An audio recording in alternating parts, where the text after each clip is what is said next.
Hey guys, welcome back to All Things Knives. It's your host Fletcher, and today we are doing a review on the Spyderco Delica Wharncliffe.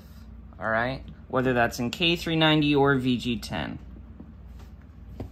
Let's go ahead and get a weight measurement of this guy. We'll compare it to other knives of similar sizes. 2.3, we'll say 2.35 because I've sharpened it a little bit too. Okay, so 2.35, let's get a mini bug out from Benchmade on there. Heavier than the mini bug out, that's actually not too surprising. Let's see about the Pair 3 lightweight. So actually roughly around the same. Pair 3 lightweight is slightly heavier. Benchmade Osborne. 2.9, so it's lighter than the Osborne. It should be slightly heavier than the Benchmade Bug Out. Yep. Measuring in ounces for my friends who do Imperial. For our metric boys, you'll have to run a conversion, but you can see which is heavier. Slightly heavier, so it's around the same weight as a Griptilian. Let's see about the small Sebenza 31. Yep, that actually doesn't surprise me. 31 is heavier. And just to show you, Sodbuster. Case Sodbuster is Sodbuster Junior, I should say, is slightly lighter. And then just for an example, PM2. So it kind of gives you an idea of where it falls in line weight-wise with some of your other knives. So let's go ahead and shut that off.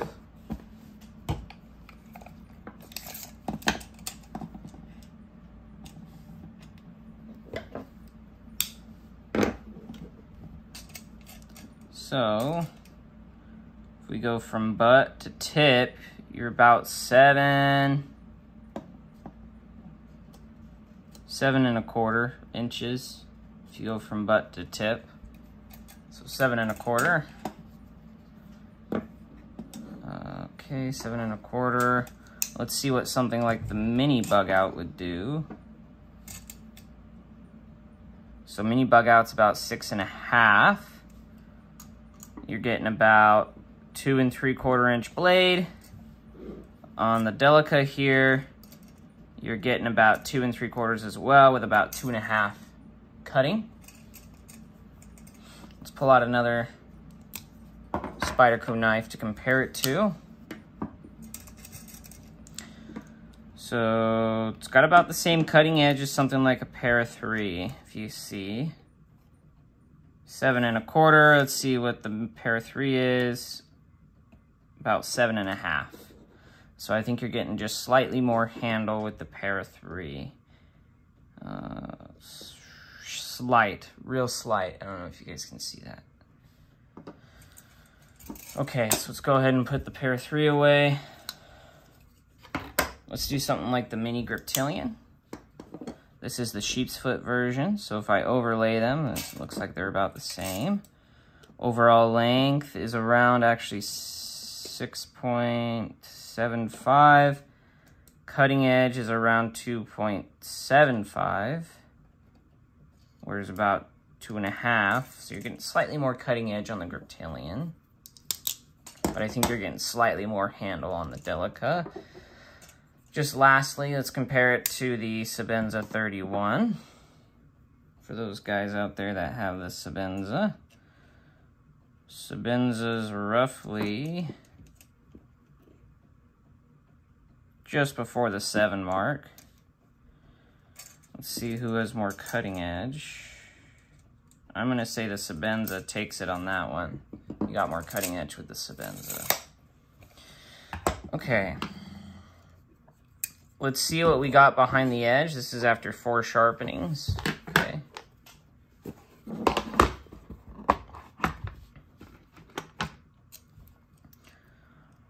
This will kind of demonstrate the life, service life, and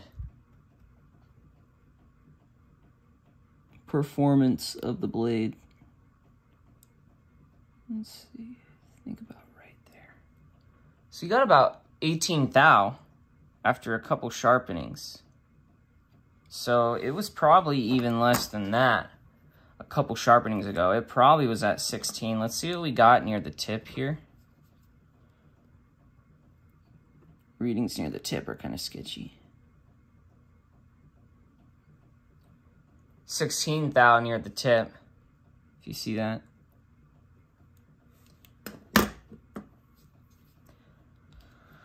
That's pretty good. That's better than your normal knife.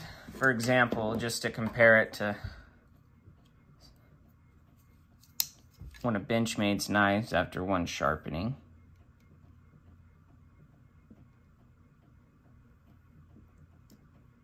$18 thou on this mini bug out, and if I go to the very back, it should be more. 19 thou. So you'll get similar cutting performance to something like a Benchmade mini bug out. Let's go ahead and put all the toys away and get into thoughts about the Wharncliffe blade shape and the Delica in general, all right? So I will say that the Delica by no means is a hard-use knife, just because of how thin the blade stock is and then the overall thinness of the geometry even down to the edge. What I will say is that it's an excellent made cutting tool, okay? Ergonomics are great. There is some, you know, what would you call that? Grooving, which is all right. I will say that the clip does create a hot spot. If you're gripping really hard, you'll feel that clip. I will say that this is more of like a quick cutting open boxes kind of knife. I don't think this is something that you're really gonna bear down on. So don't take that with as much thought and concern as you would for a harder use knife in terms of the hot spot on the grip, okay? What I will say is the tip, perfect for scoring cuts like this. Really poor for, I did try some food prep, very poor for food prep. You actually want a little bit of belly because it kind of gives some space for your hands. Because if you use this for food prep, that's what's going to happen. You hear my knuckles hitting the table? That's just what's going to happen. The ergonomics overall, I do really like. The jimping on here is really good, actually. It's smaller, but you get that little bit of a thumb ramp.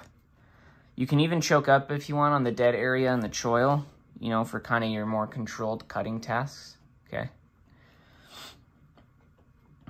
I will say that if what you are doing is you're doing a lot of cardboard and you're opening a lot of boxes and a lot of like plastic clamshells or even just cutting straps, this Wharncliffe blade shape is fantastic. It does that all very well and very accurately because of the tip. So I found that for opening boxes, this blade shape from Spyderco is freaking fantastic. One-hand use, open and close, relatively easy. See? Okay, really smooth. One thing I will say is zero blade play, which I prefer over centering, but as you see, for centering, it just was crap. Out of the box, crap. Now, what I will say is for the money they want for this, it's made in Seki City, Japan. I think you are getting a good tool, especially if you get the K390. It's not as easy to sharpen as the VG10. Now, when I mean easy to sharpen, what I'm saying is you'll need diamond abrasive. I'm not saying that one is a lot harder to sharpen than the other. What I'm saying is you need the right tools to sharpen one over the other. The pocket clip on it is actually pretty good. I did not have this go out of my pocket whatsoever at all. I didn't do a lanyard on it either. I just felt like with this kind of style, it's fine to just kind of chill in my pocket, you know, and on my pocket. It's very slim. You see how slim that is, you know, compared to something like the bug out. It's just as slim as the mini bug out, even the full size. So it fits really well in the pocket, and you're only taking up about that much space if you put that into a rectangular shape, kind of. You know, you're only taking up that much space in your pocket, and it's relatively thin. I do like Spyderco knives with the thumb hole just because it's really easy to do. Now, you can do one-hand close. You just let the ricasso here hit your finger, and then you finish it up, okay? The clip on this one came coated, and as you can see, I rub against a lot of surfaces, so it kind of just wears. I don't mind that myself, so it's not something that would keep me from buying this. I will say probably the only two gripes I have about this knife are that there's a bit of a curve in the Wharncliffe, and it's not exactly straight. I guess there's three. There's three, but they all kind of fit under the same thing. There's a bit of a curve to the Wharncliffe. The bevels out of the box were not even whatsoever. Okay, as you see, these are not even bevels. Okay, I'll show you. See the glint there? See the glint on the other one? See how much taller that one is? Okay, so uneven bevels. It did not come centered, but there was no blade play. So like I said, I would prefer if there's no blade play over it being centered, because eventually some knives will work their way out. And there was a bit of a curve in the Wharncliffe, which makes it almost like a hawkbill, like a hybrid hawkbill Wharncliffe. But overall, what I will say is that this is a very well-made knife. I didn't have any problems with the body screws. I didn't have problems with blade play. This knife, the heat treatment on the K390, it feels really good on the stones. Like it sharpened really well, it's dropped really well, and heck, this K390 on here takes forever to kill the edge. You know? I carried this thing for more than a month. Probably almost 2 months. This is a great EDC. Like, if this is one of the few knives you can have, definitely do it. Heck, even if you're only doing the plain blade Delica, I've had one of those before. I mean, they're phenomenal. One thing I will say is because it's not a flow-through design, you will get pocket lint. I don't know if you can see that. I'm going to see if I can blow it out.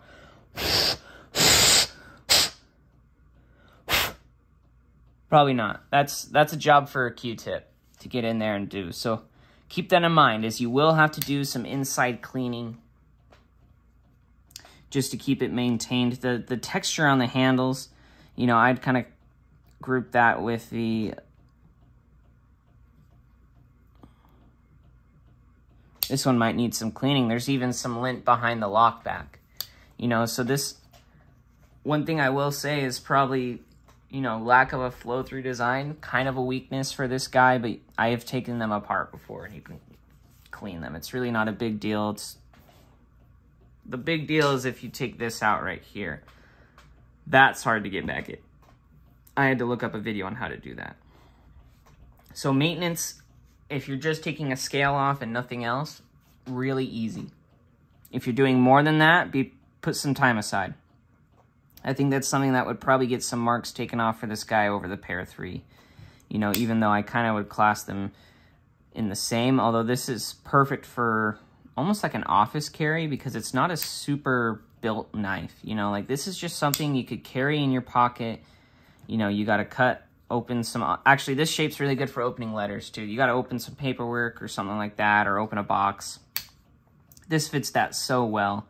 This is kind of just one of those light knives that if you do a lot of light use and you're not super hard on your blades, it's a perfect carry. And it'll serve you very well. Pocket clip, you know, not deep carry, but on this guy I actually like it because it gave me a little something to grab and pull out. So that I was, you know, already kind of there. It is tip up carry. So that it sits in the seam of your pants and it's not going to open on you, which is rather nice. The back lock is easy to use. Like I said, you just whip her down and then just like that, all right?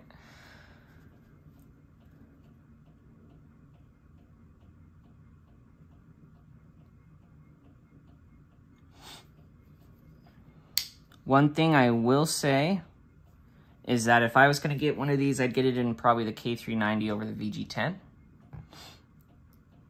Just because you get so much more edge life out of the K390. It really is a phenomenal steel. VG10 though is really easy to sharpen, so if you're someone who doesn't want to, you know, like you have a set of Waterstones and you don't have any diamond, go with a VG10. I think you'll like it. I think this is a T8 and the rest are T6. I do wish they were T8s.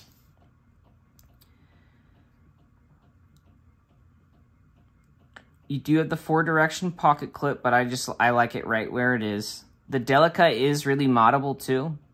I mean, you can get different scales. You can get, like, if you don't like the FRN, you can get micarta. Heck, I've seen titanium too, and they'll fit on this. The only thing that's different from this is that it's just a different blade shape, but as far as I would think is that you should be able to, there's like some parts interchangeability between this and the standard drop point.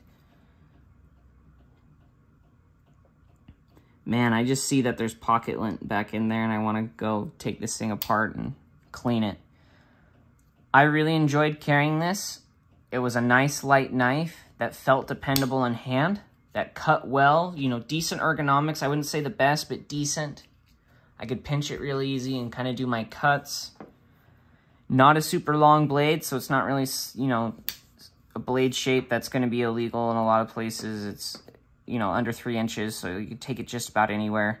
I cannot recommend this enough. If you have 130, 140 bucks, this is one of the best knives you can buy right now for the value. You know, I know it isn't USA made, but Seki City, Japan, you know, they don't always have the best fit and finish, but when it comes to these K390 knives, their heat treatment is spot on, and they will perform well, even if the fit and finish isn't the best. You know, they always perform well, is what I've noticed, so. If you guys have any thoughts on the Delica design, like I said, I really enjoyed using mine. Lots of boxes I went through with this. Lots of clamshells, which did really well with the cutting power on the tip there. Y'all leave your comments down below if, you know, you have any thoughts or questions about this Delica, but in terms of carrying it every day, I think it is a fine choice. I really enjoyed it. One caveat is if you need some belly, you know, for some food prep, or you do a lot of draw cuts like this, I'd go with the regular blade shape. Otherwise, if it's just a lot of utility work, go with the Wharncliffe. If you're doing a lot of utility work, go with the Wharncliffe. Thank you so much for watching, guys. If you aren't subscribed, please subscribe. It helps the channel. If you like what you're seeing, hit that notification bell. That way you know when you can come watch some more of my videos. And as always, guys, thank you so much for watching. Don't you forget to stay sharp.